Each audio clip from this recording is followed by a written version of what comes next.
Before we talk about where we are, we must first remember from whence we came.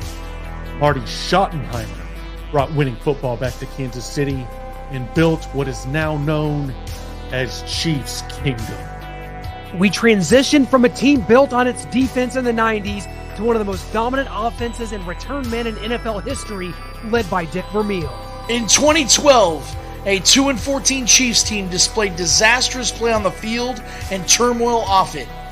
We asked to save our Chiefs, and in came Andy Reid, who immediately turned this franchise into a perennial playoff team. Then, on April 27, 2017, the Chiefs broke free from their journeyman quarterback restraints and drafted Patrick LeVon Mahomes. In 6 years with Patrick at the helm, we're back-to-back champs and a dynasty headed towards a three-peat. We are unrelenting for this city, these players, and this team. This is the show for the allies. Arrowhead Allies.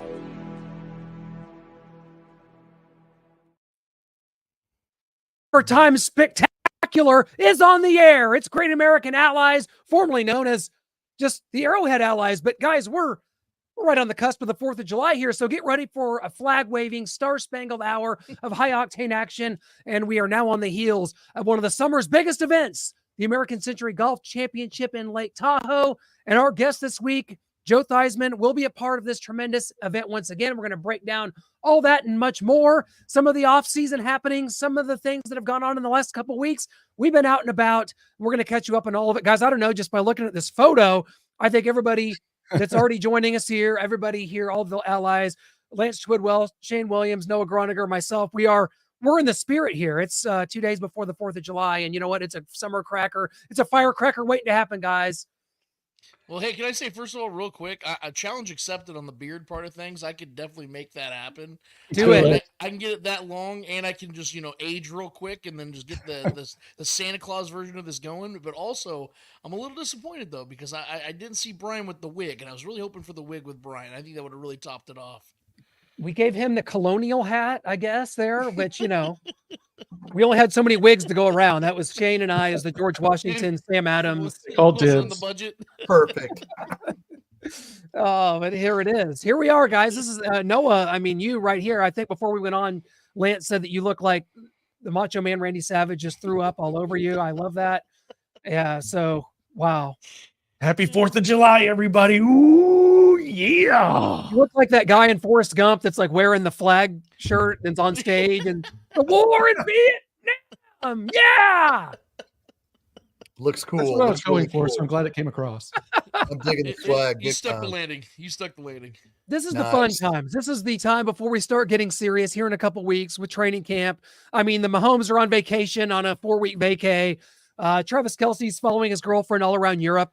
Right now, we're just laying low, and we're just trying to keep things fun and fast and furious when we can here on the Great American Allies. And I mean, just look around and feast your eyes, folks. It's all here, baby. It's all here. We bring it 110% every week when we are here. This is the off season. It's hot outside. We're going to try to keep it cool. I know Lance hates this time of the year because it gets too hot. And, when you get to a certain age, you don't want to get as hot as you used to. But nobody right now is currently as hot as Noah. I mean, hell, look at the dude. True.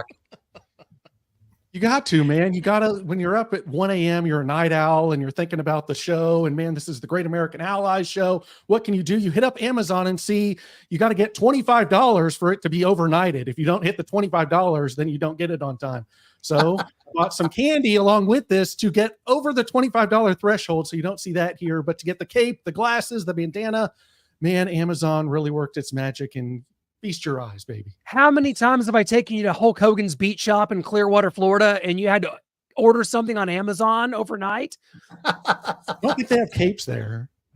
I'll be there next week. What should I buy you, Clint? Okay, well, we got the new Real American beer that has hit shelves here in Missouri, and that's a game changer, guys. It's a Real American summer, and the Real American beer is here. Hulk Hogan's Real American beer has hit shelves in Missouri. Go to your local Hy-Vee, find it. We're working on a sponsorship right here for Arrowhead Allies and beyond. Please. So we're going to go ahead and give them a free plug. And they got the Real American Hogan flag shirt. Bring me back one chain. I will pay you that plus 5% for your troubles, buddy. No troubles at all, baby. When you're down in Clearwater, you embrace all the freaking sun, the shine, the people, the sand, the freaking Gulf, and you got to embrace Hulk Hogan, because this statue standing right out there saying, "Come on in, brother." Oh, it's beautiful. Lance, I'm going to go to you with this. We got a comment in here already. Kenneth Cadwell. There's talk of, I'm guessing, Stephon Gilmore and Juju Smith-Schuster coming to the Chiefs. I haven't heard those rumors. Have you? And just kind of comment on these if they are possible. I've heard of neither one of these guys being an absolute possibility for the Chiefs, and I think there's good reason for that. Both these guys are in a different stage of their careers, and I think where the Chiefs are interested at those particular positions. One, I think the Chiefs have, as we've talked about on this show, on several other shows, the Chiefs have thrown a ton of resources at cornerback, and they like to keep it young. They like to keep guys on rookie deals. For me, I just don't know. I know outside of maybe some experience, I don't really know what Stephon Gilmore would bring to this team at this time. I think he's 33 years old. He's had a hell of a career. He's nowhere near the player he once was. If the Chiefs had a serious injury to a Trent McDuffie or, a myriad of injuries before training camp let off, maybe you bring him in to see what he can bring to the team. I would imagine he probably wants some money, though, so that's going to be something I think the Chiefs would not be interested in at that position in particular. You all know that I love and have an affinity for Juju for what he did in 2022. He played such a magnificent factor in this offense, helping them bolster to being the number one offense, most electric offense in the league without Tyreek Hill, made a statement.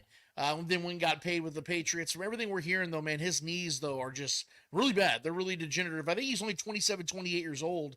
So it isn't really an age thing with Juju. I think it's just more of a health and availability concern when it comes to Juju. If they can bring him on a very low contract where it's next to nothing, a veteran minimum, I would be open to it just because I don't see the harm in that. Bringing a guy that's already been successful in this offense, and quite frankly, with the need at wide receiver, as we all know, that's still there. It's very much an open competition for the Chiefs when it comes to building this wide receiver room from the ground up from last season.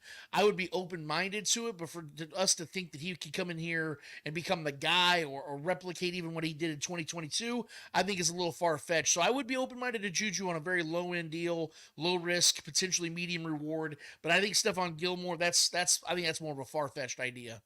Yeah, and Clint, I find this odd. Kenneth added to it and said, Gilmore said the Chiefs are his number one choice in free agency, and Juju said he expects to be cut by the Patriots soon, and he wants to come back to Kansas City. I mean, these guys want to come here, so I guess just sign them. Everyone wants to come here, right?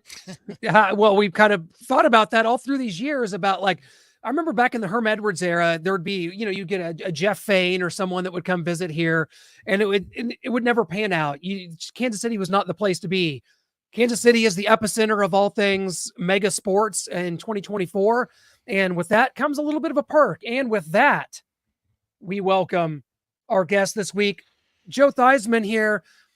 He is joining us on our Great American Allies. And what better guest to have on 2 days before the 4th of July? You're just joining in this flag-waving, star-spangled celebration here, Joe. What better person than you? Well, you're so kind to include me in this celebration. I mean, it's we're so special to be living in this country, to be able to do the things we're able to do. And to all the men and women out there that serve in the military, we want to thank them so much for the sacrifices that they have made and their families have made. And I hope it's going to be a safe 4th of July. That's the most important thing. Absolutely. And Joe, we've got this little image that we made for it. This is our Great American Ally show, and everyone's decked out, even you, Joe. Thank you very much. The hat actually fits pretty well. I appreciate that.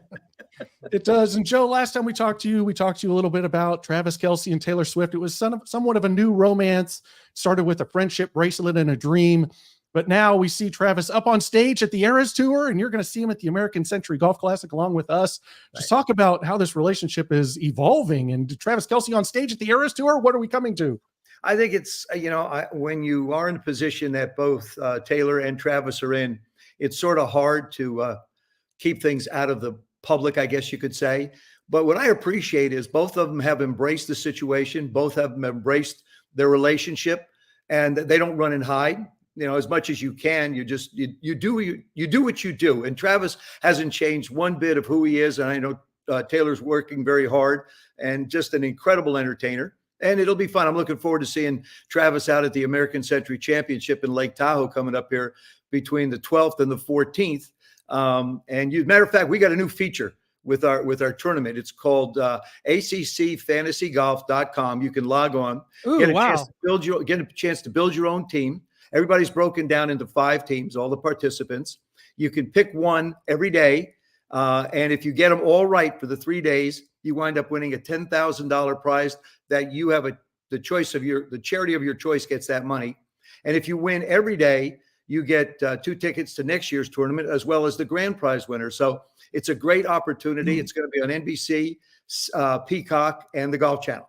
It'll be on those 3 channels, and you'll get a chance to watch some really, really great golf. I mean, there's so many people out there that are so good. I just am awed at it. And there you see it. You can sign up there at ACCFantasyGolf.com. Joe, it's finally happened. This is our first year covering the event here. We've made it happen.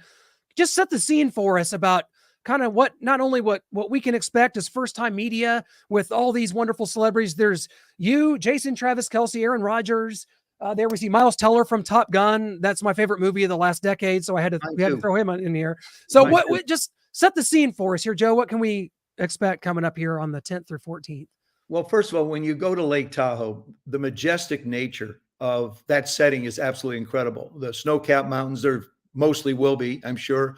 The lake is just unbelievable. The 17th hole is lined with boats and lined with people. I remember back, this is my 34th out of the 35 years. Wow. So I remember back when we first got started, there were like 10 people on the hole. Now there's like almost 15,000. It's just amazing. We're expecting over 50,000 people to be able to attend. One other thing, too, is what American Century has done is they provided close to $8 million in donations to charities as well. So it isn't just a golf tournament. And, having fans there makes it special. I mean, so many of us are so used to it, whether you're in the entertainment industry and you're at a concert and you're doing a concert, or whether you're an athletic event and there's people in the stands. It doesn't matter. It's the same kind of environment. And I get more nervous teeing off on the first tee in this tournament than I ever have anywhere. Both Super Bowls, it doesn't matter. I just get nervous. I mean, it's unbelievable. Mr. Theismann, first of all, it's an honor to get a chance to talk with you tonight, man, and I appreciate you taking the time with us. First and foremost, I want to pick your brain, obviously, about the quarterback position, because that's obviously what you played. That's what you probably paid attention to the most. When it comes to the evolution of where the quarterback play is now, I'm sure that when you were playing, you saw guys before you that you try to maybe mold or shape your game after a little bit, or try to take some notes and, add things to your game or take things out of your game and mold it into more of their style. But now that you see guys playing the way they're playing now, the added protection, the freedom to play where systems are built around quarterbacks, not the other way around, are there a couple quarterbacks here and there? Are there a lot of quarterbacks? Maybe one guy that you see in particular that you see a little bit of yourself in? And I talked to the guys, by the way. They said if you say Patrick Mahomes, we're totally okay with that. So I just want to throw that out there. Patrick is bigger, stronger, faster, has a stronger arm. But I think he plays with a controlled abandon. When he breaks the pocket, he knows exactly what he wants to do. I love the piece in the Super Bowl they ran when Steph Curry critiqued Patrick Mahomes as a basketball player and his vision and his ability to be able to pass and be able to find different individuals. I think, I had that with Art Monk. And someone asked me once, they said, how difficult is it to find the open receiver? I said, actually, it's the other way around.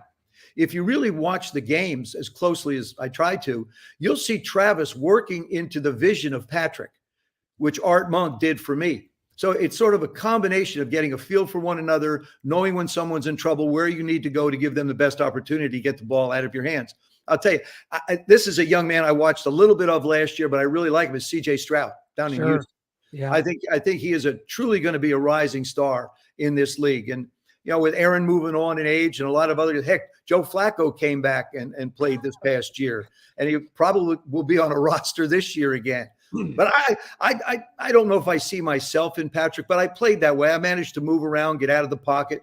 A lot of our design with our offense was to do that as well. And I think that's what Andy does also, is he's not going to stand Patrick back there and let him get hit. But the position has changed. I mean, they protect the living daylights out of him. The one The one penalty that bothers me when it comes to roughing the quarterback is when a quarterback gets pushed to the ground. That is not roughing. That's a love tap.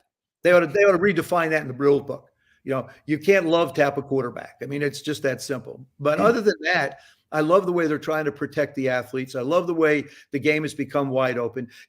Everything runs in cycles. When you think back to the old AFL, and for those of you that don't know what the AFL was, it was the American Football League at that time, and it was wide open. John Hadle, Lenny Dawson, they threw it all over the place. Well, those days are back again. If you throw it 40 times a game, that's pretty close to an average. Yeah, Eric Coryell, Dan Fouts, letting it rip. Joe Namath, Absolutely. Broadway Joe. Hey, Joe, appreciate you joining us tonight. It's always an honor. I got a two-part question. I'm sure you've heard about the Rashee Rice incident that took place on March 30th. We still don't know if when he's going to be suspended. Now there are some rumors coming out that the suspension could go to year 2025 next year. My question to you is, when you see a teammate do something that is not only beyond ignorant, it's tragic. It could have been really, really bad. Driving 120 miles an hour down the highway in Texas, he's licensed two cars. Him and his friends hit two cars. Not only do they not check on the people that they ran into, they leave the scene. So my two-part question to you is, as a quarterback, if this was you right now, and this is your number one wide receiver doing this, how do you handle that internally? And as an NFL analyst, how do you look at that? And what do you think a suspension should be? Basically, I stay away from it. I think that's personal. That's something that the National Football League has to deal with. That's something that the team has to deal with. And all you can do is your job. And that's basically really all I have to say about that situation. We know what has happened so far, and I'm sure the NFL is going to continue to research it. Joe, I want to ask you, you've accomplished so much in your career, played quarterback at Notre Dame, won a Super Bowl MVP, NFL Man of the Year, broadcaster. I can keep going on. But if you could go back in time and talk to young Joe Theismann growing up, whether it's a time where he's unsure of himself or going through struggle, what words of advice would you have for him? It's funny. I wrote a book called How to Be a Champion Every Day. And in the book, the last thing in the book is a letter to my younger self. And I really recommend that to so many people is take the time. If you could recommend something to young you, what would it be? And for me, it would be, don't let people tell you that you cannot do something. So often people look at situations and say, oh, you're too small. You're not big enough. You're not fast enough. You're not this. You're not that. It's the same thing in the workplace. But don't let somebody discourage you from chasing your dreams. That would be the one thing that I would tell little Joey Theismann as he was growing up in South River, New Jersey, man. Don't give up your dreams. Just because somebody doesn't think you can't do it doesn't mean that you don't believe you can. Well said. Love it. Well, Joe, we'd be remiss if we didn't talk about your team there in Washington, the Commanders coming in here. And, we were at the NFL draft in Detroit, Michigan here back in late April. The Jaden Daniels effect coming in here. We've talked a lot about how we like this player even more than a Caleb Williams. We saw him play at LSU as we cover the Missouri Tigers here. We saw Jaden just take that game completely over in the second half against Missouri this year. We know what he's capable of, but what are the expectations? Year one, we talked about the quarterback position. You talked about quarterbacks you like. Where are you at with Jaden, and what are the expectations going to be for him coming into year one? I think it's almost like CJ Stroud set the template for Jaden. Similar type of athletes, throw the ball very well. He has to learn how to protect the ball, and he has to learn how to protect himself. In fact, I watched him in mini camps. I had a chance to sit down and visit with him a little bit. I really like him. He's a good young man. He wants to learn, and that's a big thing. He doesn't come in with this I'm here attitude. He comes here with what do I need to do? How do I need to grow? What are the things I need to understand? And to me, I feel like the thing he's got to be able to do is just be a sponge. Just learn as much as you can. Get better every day. And to me, when I say protect yourself, we see too many young guys, and Anthony Richardson's a classic case in Indianapolis. You think you're big, you're strong, you're tough, but there are a lot bigger, stronger, tougher guys in the NFL. And if you think you're going to run over them or you think you're going to take one of those hits and survive, not many of them are going to do that. So I say protect yourself so that you can practice and play every day and you have the ability to be able to continue to learn. You can't play 3 games and then miss 4 and then go back and then miss some more. You never really get ahead in this game. You never really learn.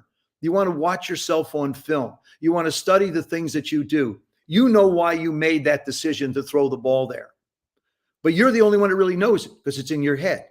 You can sit and watch other people do it, but you don't understand what's going on in their head and why they made the decision. Was there a defender in the way? Did I put a little bit of air under it thinking that he might be able to go up and go get it? So many factors enter into it. And I would just say learn every day. Every day. Just be available to learn every day. Joe, we saw that the Chiefs' former guard Nick Allegretti signed with you guys, the Washington Commanders. You're welcome, by the way. Thank you. We see the Commanders are a team loaded with wide receivers. It'd be really nice if maybe you guys wanted just to hand us 1 or 2 of those guys. We could really use one of those. I'm just saying, and if it's Terry McLaurin, I'm totally okay with that. I'm just letting you know. But in a sidebar here, you mentioned on my previous question about the evolution of the quarterback position, right? And how the love tap and things of that nature. Patrick Mahomes is one of those quarterbacks I think that starts to wake up in a game when he gets those love taps. He likes to feel the game. He likes to feel like he's in the midst of the violence, if you will. And something I like about Patrick is this season in particular. I think he grew more as an individual player than he did in his previous 5 seasons because it was so damn difficult for him to manufacture points, to get the ball moving, because there was just a lot of things he had to overcome with drop passes, things of that nature, you name it. Do you think the evolution of Patrick Mahomes is just starting, or do you think that we're starting to see what he is as a complete player? Because he's going to be 29 years old. This is usually when great quarterbacks start to really hit their prime years. Do you think that we're just now starting to see the apex of Patrick, or do you think that we've seen the majority of how great he already is? I think we've reached a point of greatness. I don't believe that it's total in its nature because every day you have to learn. Every day you're out on the field trying to get better. Every day you're learning the teammates around you. And Patrick had a heck of a year last year. If you step back and look at it, had it not been for 35 passes dropped? And look what the Kansas City Chiefs looked like towards the end of the season, last 3 games or so and into the playoffs, when they didn't put the ball on the ground. I mean, the offense by design is dynamic. Patrick is dynamic. And all he needs is that other element. This is why you guys have heard me say this umpteen times. The quarterback position is the single most dependent position on the field. You can't win without one, but unless there's a supporting cast, it's very difficult to win. I think Patrick's just going to continue to grow and get better. And he sort of set a bar and a standard in this league that I think is going to be very difficult for a lot of people to achieve, mostly because of what I said before. He's on the field practicing all the time. Andy can do things with him. He doesn't have to modify plays or scenarios or situations because he's got his quarterback to be able to work with. And when the mad scientist has all the different elements to work with, it's a lot easier than if you're missing 1 or 2.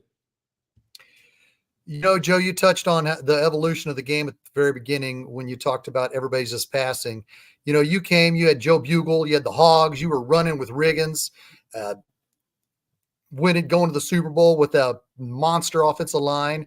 When you look and see how much this game has evolved to the running backs not getting paid, and they're kind of upset now that they're not getting paid because everybody's passing the ball because we have evolved in the NFL. Do you think the running game will come back because a coach will believe in it? 3 yards in a cloud of dust to slow the game down, to beat these teams that are obviously forward thinking. Do you think that style will ever come back? Or do you think that, no, we're locked in, the running backs are going to be 2-3 years in the league and they're going to be gone? What's your take on that? Do you think it could ever come back, Joe?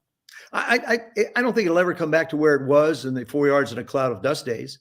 I believe that the running backs are underpaid. I believe they're undervalued more than anything else. The Philadelphia Eagles, I think, got a heck of a football player in Saquon Barkley. I think that was one of the biggest moves of the offseason by a football team that got older on the defensive side and now all of a sudden has gotten younger in a lot of positions. But I do believe that you still have to be able to run the football. I played for George Allen when I came into this league a number of years ago. And he thought, his bottom line is you run the football and you stop the run, your chances of winning go up immensely.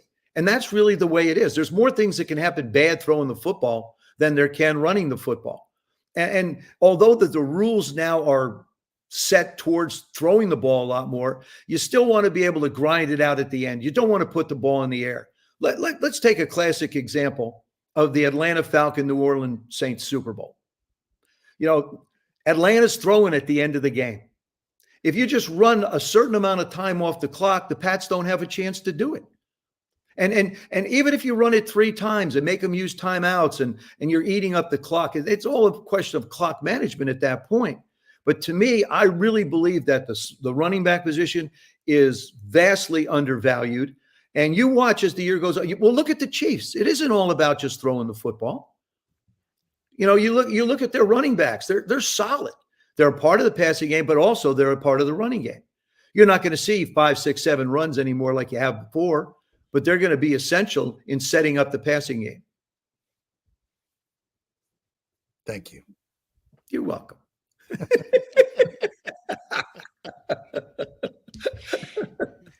Joe, we're going to hit our final 4 here. 4 quick questions at you. Get to learn a little bit more about you, just whatever comes to mind. I'm going to start it off and ask you your favorite movie and television show of all time that you can think of, or one of them at the top of your list. Top Gun Maverick. Yes. Love that movie. I mean, thank you. I every chance I get, that and We Were Soldiers are my 2 favorite movies. We are tracking Miles Teller down here in Lake Tahoe. If there's one person, Joe, I'm going to have to go right by you, right to Miles Teller, because I have to. Absolutely. I have to get him. I'll step aside. I'll hold the chair for him. For me, my question, Joe, what's the best concert you've ever been to? Oh gosh, I'd have to go with my first concert was a Bob Dylan concert at the University of Notre Dame when I was like 18 years old. Wow. That was my first one. And then I had a chance to see the Eagles. Then I had a chance to see Reba McEntire.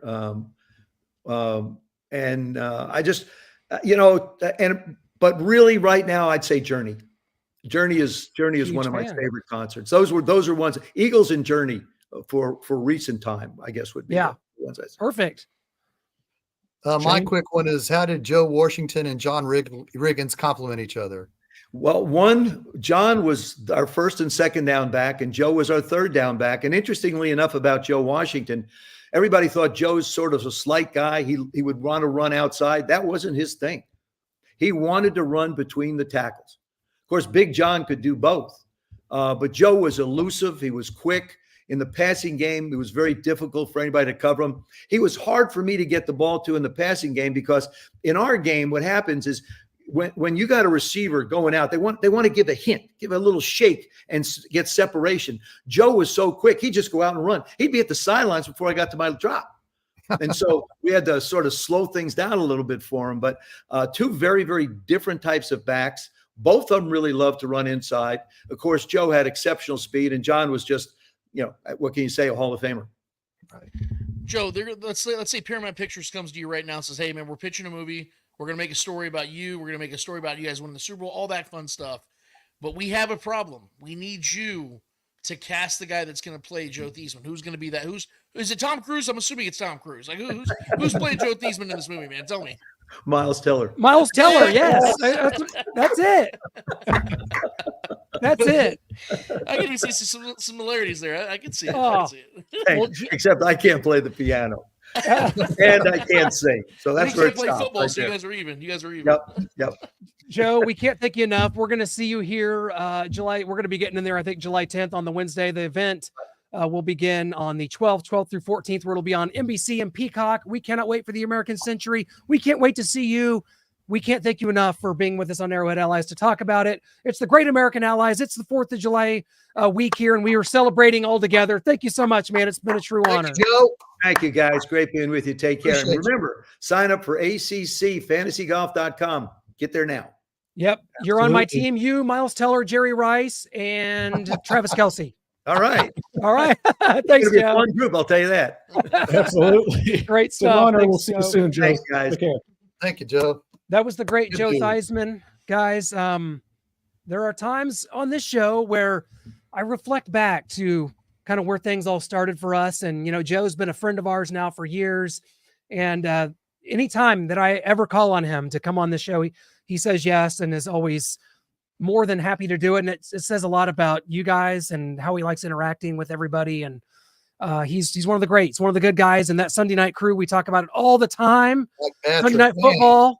That was great. With Paul McGuire. That was great. Absolutely one of my favorites of all time. Yeah. I wish they didn't leave. I wish they were still calling Sunday night football. I do too. And At least Thursday night, because Al Michaels is a legend, but man, he's been Biden-esque. He's been falling asleep at the mic. So man, I don't know how much longer they're going to keep going with Al Michaels. I know they talked about an AI doing something for the Olympics to help Al Michaels, but when you're doing AI to help commentating, if anybody does that for me, please pull me off the freaking mic. But Mike Patrick and Joe Theismann are legends. Man, I wish they were still calling football. Yeah, that's a good thing to bring up, is just that I feel like that the broadcasting game is not at the level. Again, I'm 40 now. You guys are getting there. Noah and Lance getting up there. You'll get there someday, but I'm way up here. So Shane, you get it. Like, it's just not the same. I mean, when you're growing up in the 90s, like we were, and when you have John Madden and Pat Summerall, when you have the Sunday night crew that we've talked about, when you have some, Dick Imberg and some of these, it's hard to replicate. I'm not saying these guys don't work hard and don't do a good job in 2024, but I am. Thank you. Someone had to. Isn't it just a testament, though, of like how special those guys are, though? And yes, like it is. Special those times were. I mean, because you don't just have these guys literally growing on trees. So when you have, Theismanns and Maddens and guys like that, you have to appreciate them when you got them, man. So I definitely agree with you guys. It is nowhere near the same equality. And it's weird, too, because the quality of the game in some aspects has gotten better, but the calling of the games is just kind of taking a back seat. So hopefully we'll get to that point, man, where we get some of these new generation guys that get it and understand. Because I think Greg Olson, to his defense, is one of those guys that understands. Yeah, he's it. good. I think he does really well. And I know this is an unpopular opinion, guys, but I've been listening to Tom Brady. I think he's got it. I think he's going to be good. I really do. I mean, he was on there for 30 minutes with Colin Cowherd the other day, and he was killing it. I'm just saying, give him a shot. That's the guy that despises him. To translate everything Lance said there to just say he misses Dennis Miller and Tony Kornheiser on Monday Night Football. So that's the translation. 2001, 2002, something like that. Oh, man. That was brutal, man. It's like a stand-up show that no one laughed at. So true. We've got some video that we've taken over the past month that we're going to get into here. There's some background noise in this one, but this is Reese Zammit talking about kind of all the development that he's going through and having to learn. And this was at the Justin Reed, Trey Smith, Kansas City charity softball game. So this is about a minute and a half. You can still hear him pretty good, but there is some background noise, but it's good stuff. So you'll enjoy it. OTAs has been unbelievable for me because, I get live reps on the field and that's what I need because, obviously I've never played the sport before. So being able to get the reps with the boys, being able to, see how they play, how I can get myself involved in the game. Obviously you mentioned the return, the kickoff return, that's going to be massive for me. Being on option there, and obviously there's a lot of similarities with rugby and kickoff return. I'm really looking forward to it. And these past few weeks has been great for me for my learning and development. It's always been a dream of mine to make it in the NFL. My dad played American football growing up in the UK, and I played rugby since I was 7 years old, and it was just about when the right opportunity was to be able to make that switch and leave that sport behind. And I thought now was the perfect time, and I'm loving being out here. KC's unbelievable, best team in the league, and the best fans in the league as well, which is great. I just want to play at Arrowhead now because that's the one I want to tick off and be able to play in front of the crowd. Everything's completely new to me because this is a completely different sport. It's got similarities in terms of kick return and being able to beat defenders one-on-one. Awareness, trying to get into a gap. Especially at running back, but running routes is completely new, which is great because this is a big challenge that I'm taking on, and I'm very much being a sponge in terms of learning from others. As you said, the running backs in the room, we've got a load of experienced wide receivers as well that I'm trying to pick up little bits of their games that make them great. So I'm loving it. Good stuff, guys. That was good work. Not going to be very popular with the ladies, but I do think Chiefs Kingdom will embrace him. Yeah, I mean, we got to answer. Not after they've seen this. We got to talk about the hype of him, though. Is it real hype? Is this guy going to be a star, or is it Brian Shea, Jesse Haynes? We've been there when we've seen these kids get all this hype until training camp and preseason. Then we're like, okay, they didn't make the team. Lance talked about on the Spoken a couple weeks ago that his jersey is the third highest jersey being sold worldwide behind Mahomes and Kelsey, over in Europe, because everybody in Europe's buying his Chiefs jersey. So training camp and preseason, I wish there was 5 preseasons for him to see if he can get the reps in, but there's only 3, and we hope we get to see what he's all about in July and August. What do you think, Lance?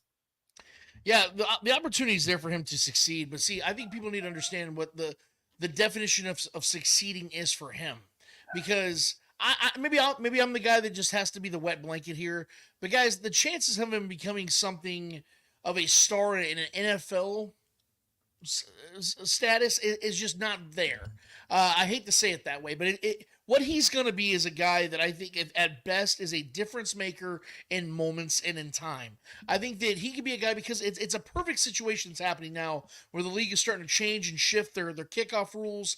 We now know that the Chiefs are experimenting with the idea of having either a Justin Reed or a Zamet being the guy that kicks the ball off for the tackling purposes that'll be there now, because now we know the kickoff game is once again relevant, or at least that's the way it's looking to this point. So obviously having Harrison Butker off the field is an ideal situation for that, but narrowing it down even between Reed and Zamet, you know that Justin Reed, the starting safety of a defense that's going to have to be, he's a valuable piece to this team three-peating. You're probably not going to want him to be on that field on special teams as much either. So that leaves Zamet. And I think that's the place where Zamet can really shine in this offense, is in special teams, opportunities to make big tackles, because we know the one thing that football and rugby have that is very common and very similar is hitting the crap out of each other, colliding with another grown man.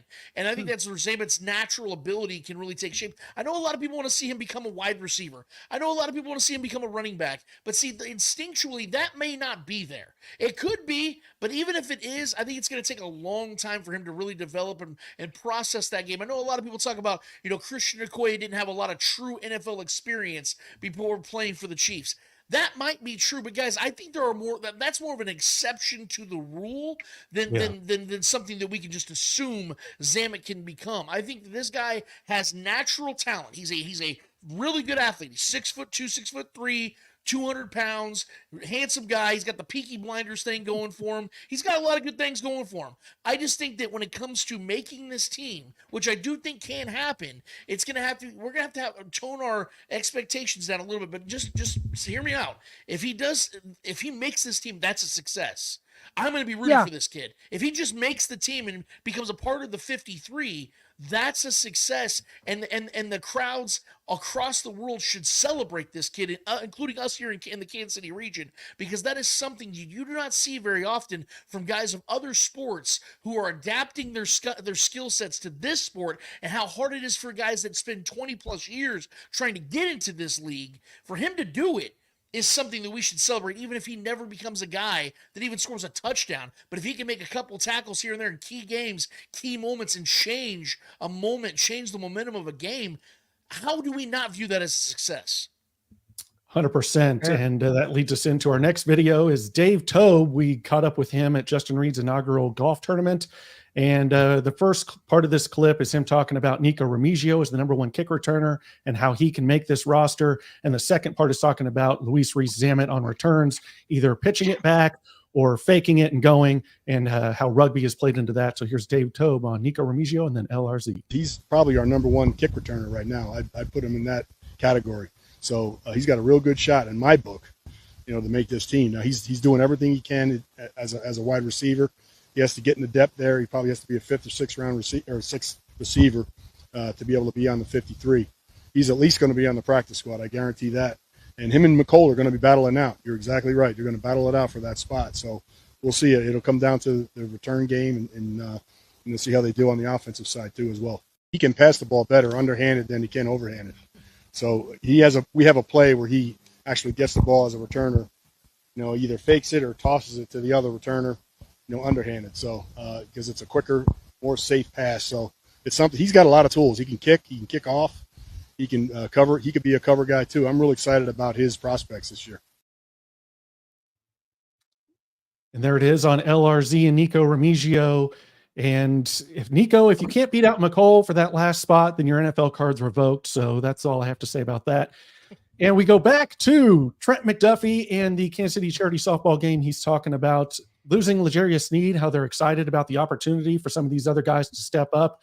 And then he goes on to talk about the Tyreek Hill forced fumble, how Spags preaches that, and getting the best of old friend Cheetah, Tyreek. Man, we're excited. You know what I mean? I think it's a great opportunity for some new guys to come out here and show the crowd their skills and just be a part of this community. I know we're going to miss LJ. You know, that was our brother, but happy for him and what he got going on. But for us, man, we're going to lock back in like always. There's something we harp on all the time. I mean, you ask Coach Spags. I mean, every day in practice, he's talking about punch the ball out. So opportunities came our way, and luckily we were able to get the ball out. But as far as Tyreek, I mean, it's just one of those things where man-to-man, good plays happen to good people. So happy that we won and glad we got another Super Bowl ring. That's all that matters.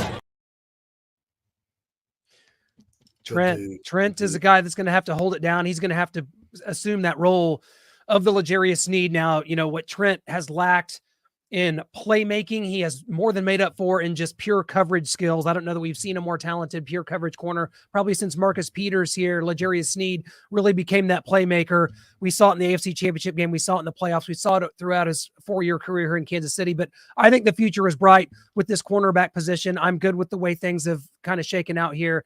And I think Trent McDuffie, the wave of the future for this secondary, and we'll see who can kind of join him here in that second role. We know the draft picks over the last 2 years. We know the Joshua Williams of the world. We know the Jalen Watsons. We know what of a guy like Nick Collins this year. What are we going to see from our guy Najee Johnson? He almost he was going to make the team, I think, this year. And yes, Kamal had the rookie out of Tennessee. I think the future's bright. I don't think the drop-off's going to be as significant as some have said. Even Brian on the show expects this defense to take a big step back. I don't know that I'm there. I think that this is still going to be a very good defense, a defense to be reckoned with, and the secondary's in good hands. I definitely trust Spags on that. You know, taking away from both, I think McDuffie is going to step up and be that guy. I was watching a 49ers podcast just to get their thoughts a couple days after the Super Bowl, and they were adamant that Trent McDuffie's the best cornerback they've seen. He's like, who is this guy? He's so underrated. Trent McDuffie, he was knocking the ball out of all our receivers' hands. He was covering everybody. But specifically back to the point from Dave Tobe, I want to touch on what got my attention most of anything is what you said, Noah. He said he's going to compete with McCole Hardman. You know, when McCole Hardman re-signed, we all thought, at least I thought, that McCole Hardman's got that job. When Dave Tobe told you, Noah, he told you straight up, you know, Nico Remigio is going to compete for that spot with McCole Hardman. So that's going to be a fun battle to watch. A fun battle that I didn't know that was going to be those two competing. What do you think, Lance? Yeah, see, I took it differently. We talked about this on the Spoken podcast, and I looked at that as Dave Tobe knows what he's doing, man. He knows what to say and when not to say things. He's an Andy Reid guy. And I think what he did in that moment is knowing that McCole Hardman, in my opinion, is a guy that if everything just goes normal, he's going to make this roster just because of how comfortable the Chiefs are with him. I think of it in the same stratosphere as a Clyde Edwards-Helaire. If he just simply stays healthy, he's probably going to make this team because the offense, the team is just familiar with them and they like the comfortability of the player. There's no other running backs on the roster. Yeah, but you know what I'm saying? Like right now, McCole doesn't have a ton of competition. Hear me out on this, and maybe you guys think it differently, but I think the reason why Tobe intentionally said McCole when he brought up Nico is because he knows the narrative that's out there right now and what everybody's going to be watching. It's what Sky Moore and Kadarius Toney are going to be doing at camp. Are they going to be available? And if he was to point one of those guys or both of those guys out in a comparison to a Nico Remigio that everyone's high on, and you all know I'm high on him, if he was to say that to you guys, to the media, that creates another narrative, and that creates even more pressure for Kadarius Toney and Sky Moore to have to live up to. And I don't think that Tobe wants to put more flame or fuel to the flame, if you know what I'm saying. I think he knows those guys are already under enough pressure, and I truly believe that Nico's taking one of those two guys' jobs. I don't think McCole Hardman has much to do with it, because I think they view McCole Hardman as that depth and that safety valve that they can utilize in a crunch, in a pinch, because he's always there and always available, whereas Kadarius Toney is not, and Sky Moore is just not reliable enough. So I look at it as Tobe being very careful in how he says it to kind of get the view off these two guys that we know everyone's already going to be paying attention to, and kind of controlling the narrative a little bit more for Nico Remigio to shine. Because I'm telling you right now, guys, get your popcorn ready. This kid is going to shine, and he's going to make the roster. I'm not saying he's going to become a superstar, but he will be a guy that has earned Patrick Mahomes' trust in the offense and will play a role in special teams. How much or how often, I don't know. What I will tell you, though, is I don't truly believe the competition is going to be between these two guys. I think those are the two names that Tobe wanted to intentionally put out there so the other two guys can do what they need to do without as much pressure on them as there already is so much pressure on those two guys to do what they need to do in year 3 and in year 4 in this offense. Good point, Lance. I like the way you look at that. And speaking of McCole, after we drafted McCole instead of DK Metcalf, I blacked out. I lost. I don't really know what happened in the days following that, but the Chiefs sent me video from their team facility on what happened with me. Apparently they say I'm in this video and they're looking at potential damages.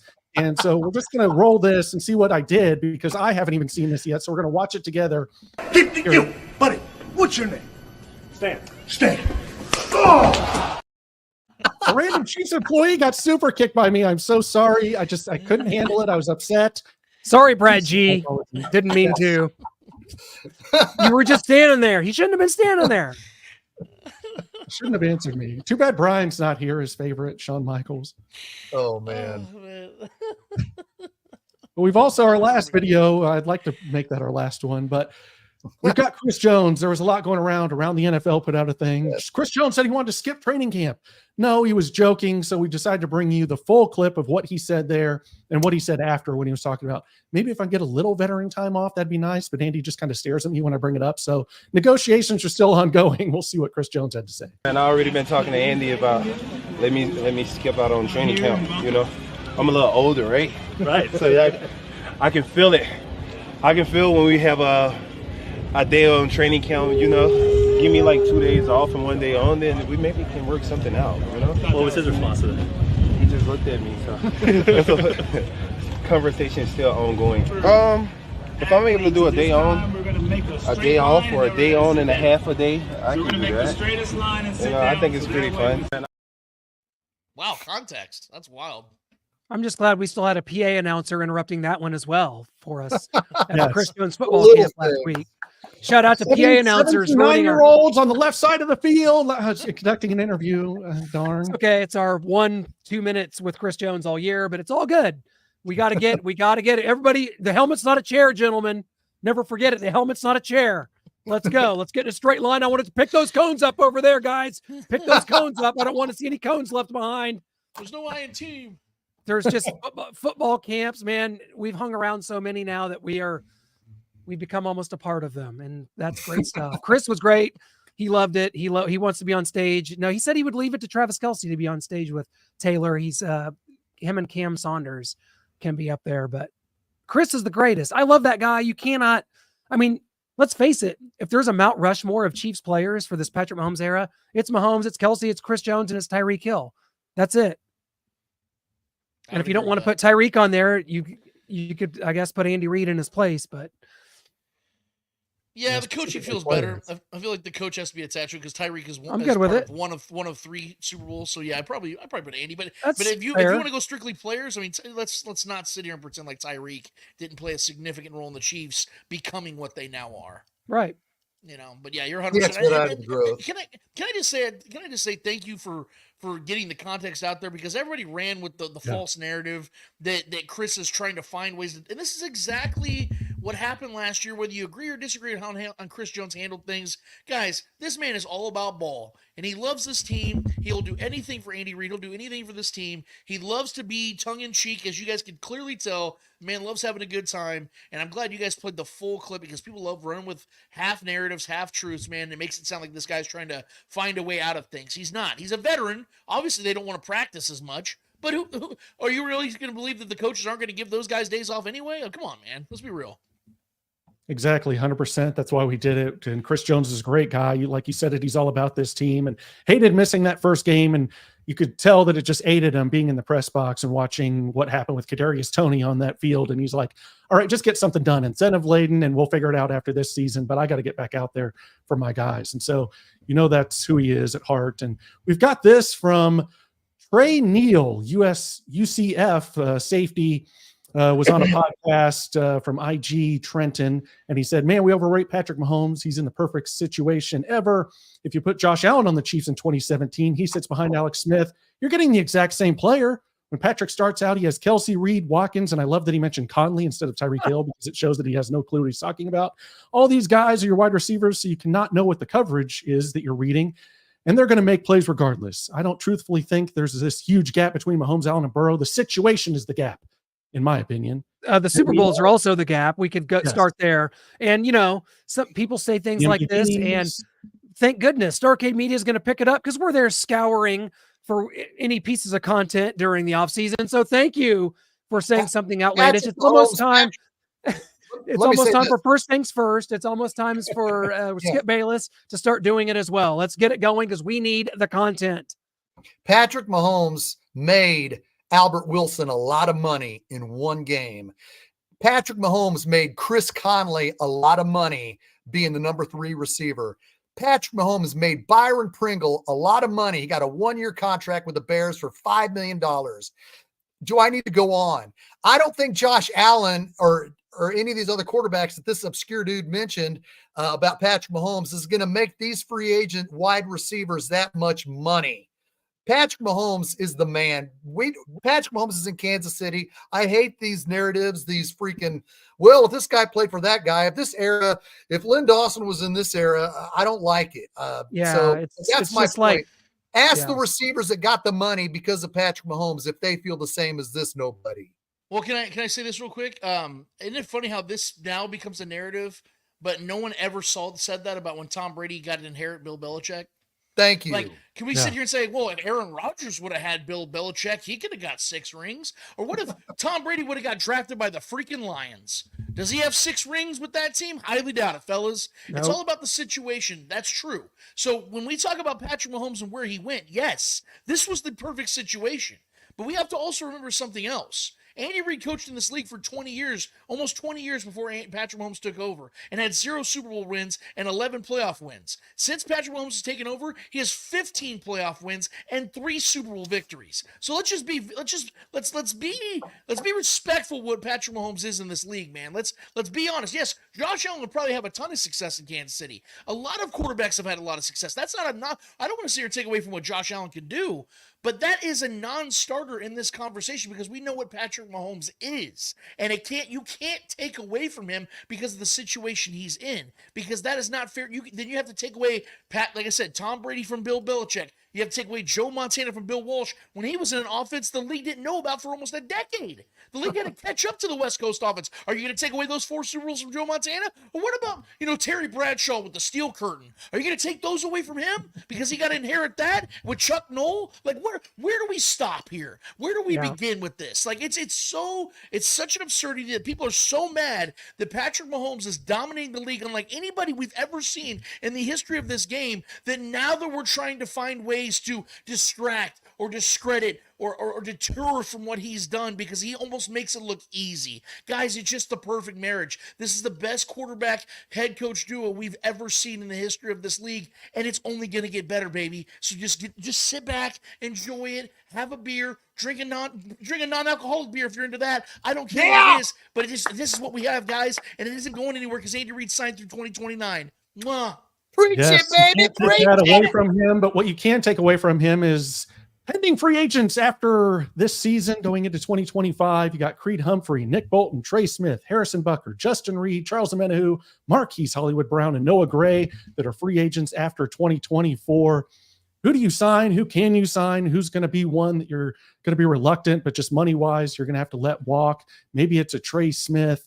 A lot of people are saying the whole last four are probably going to have to go, and Marquise and Justin. And it's going to be a tough one. You're going to lose a player that you really like out there. And we'll talk about all of it this coming March on our free agent freak out frenzy. Thank you, Shane. Clint, I couldn't have said that better myself. I think you know me better than me. You take that one. Notable players, of course. Some notable players there. Harrison Butker, they said the last four. I don't think Harrison Butker is going to be here. And Harrison's a borderline Hall of Famer at this point. But this machine keeps rolling, and we know the history here. We know that the money can only go so far, and we will see how these players perform. 7 months. We get to talk about yes, in 2020, in 7 months. The battle I'm looking forward to is Creed and Trey. Our center and right guard. I mean, that is going to be we have to have a line. What are you talking about? That's going to be fun. He's going to be running for his life. My only point is go watch the last two Super Bowls and say to yourself, man, that was a bad snap. Man, that was a bad snap. Man, that was a bad snap. Dang, there were so many bad snaps that just blows my mind. And Noah, I want to thank you for asking Andy Reid about that when you guys went up to the combines. You said, hey. Andy said, not so fast. You're wrong. Well, but still, it was an important question that needed to be asked. But still, they're talking about it behind the scenes. What's going on with Creed Humphrey in the last two Super Bowls? Why has Patrick Mahomes got to pick up all these balls off his feet? But let's see it's going to be fun. It's going to be fun to watch moving forward, the Creed and Trey battle. That's what I'm looking forward to this season. What are you looking forward to, Lance?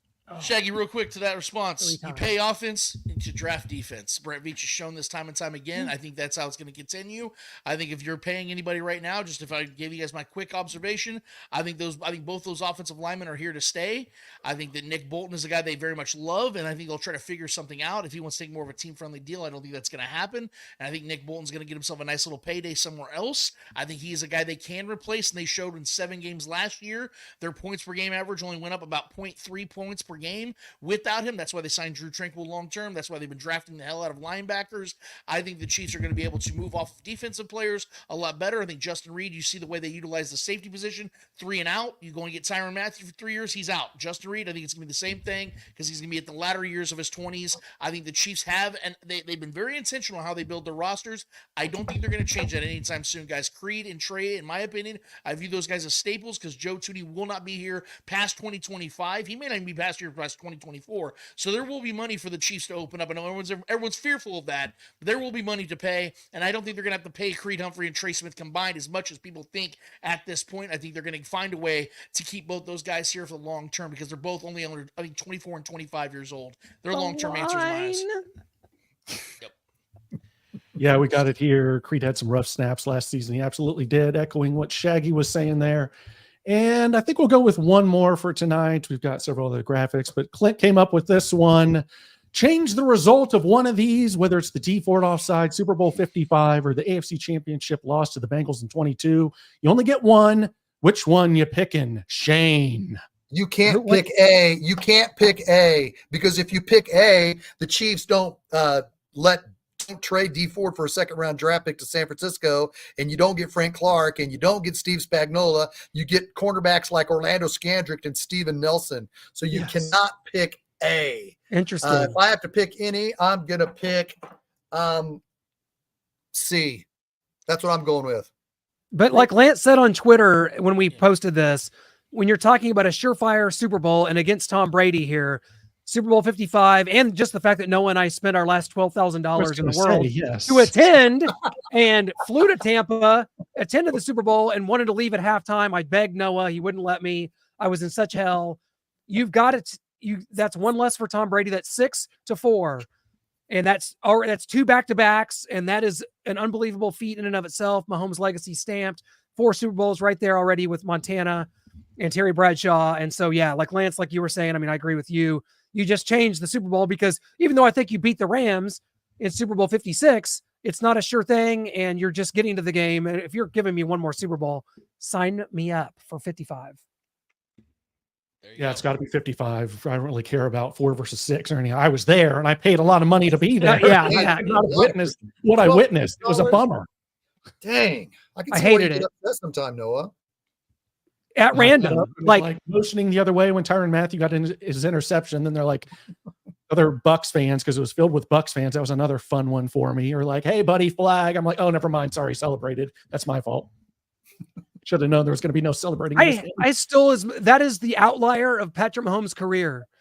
That game is the outlier. That and the Titans 21. But what did you pick, Lance?